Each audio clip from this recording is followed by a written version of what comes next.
विदर्भाच्या पंढरीत आषाढी एकादशीला भक्तांचा जनसागर। 30 जुलैला मुख्य सोहळा कळमेश्वर तालुक्यातील विदर्भाची पंढरी म्हणून प्रसिद्ध असलेल्या श्री क्षेत्र धापेवाडा येथे आषाढी देवशयनी एकादशीनिमित्त स्वयंभू श्री विठ्ठल रुक्मिणीच्या दर्शनासाठी शनिवारी हजारो भाविकांनी मोठी गर्दी केली। विठ्ठल नामाच्या अखंड गजरात आणि टाळ मृदंगाच्या निनादात 5 दिवसीय यात्रा महोत्सवाला उत्साहपूर्ण प्रारंभ झाला। हा महोत्सव 30 जुलैपर्यंत विविध धार्मिक कार्यक्रमांनी रंगणार असून मुख्य यात्रा सोहळा 30 जुलै रोजी होणार आहे।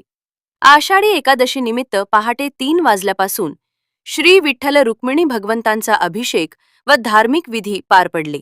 त्यानंतर जिल्हाधिकारी कुमार आशीर्वाद तसेच आमदार डॉक्टर राजीव पोद्दार व त्यांच्या पत्नी वर्षा पोद्दार यांच्या हस्ते महापूजा करण्यात आली। यावेळी माजी आमदार सुधीर पारवे, उपविभागीय अधिकारी कल्याण कुमार डहाट, तहसीलदार विकास बिक्कड, देवस्थान समितीचे उपाध्यक्ष भानु प्रतापसिंह पवार, सचिव आदित्य प्रतापसिंह पवार, विश्वस्त विलास वैद्य, अरुण चिखले, प्रभाकर रानडे, निखिल गडकरी, सरपंच मंगला शेटे, उपसरपंच मंगेश माले यांच्यासह विविध विभागांचे अधिकारी व मान्यवर उपस्थित होते।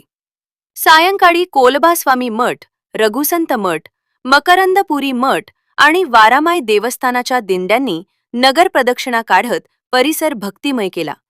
टाळ मृदंगाच्या गजरात वारकऱ्यांनी अभंग, हरिनाम आणि विठ्ठल नामाचा अखंड जयघोष केला। पालखी सोहळ्यात गावकरी व भाविकांनी मोठ्या संख्येने सहभाग नोंदविला।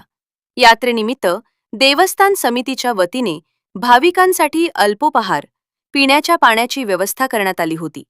विविध स्वयंसेवी संस्थांनी चहा, महाप्रसाद व अन्य आवश्यक सुविधा उपलब्ध करून दिल्या आहे। तसेच सावनेर, करमेश्वर व नागपूर ग्रामीण पोलिसांनी चोख बंदोबस्त ठेवून कायदा व सुव्यवस्था अबाधित राखली।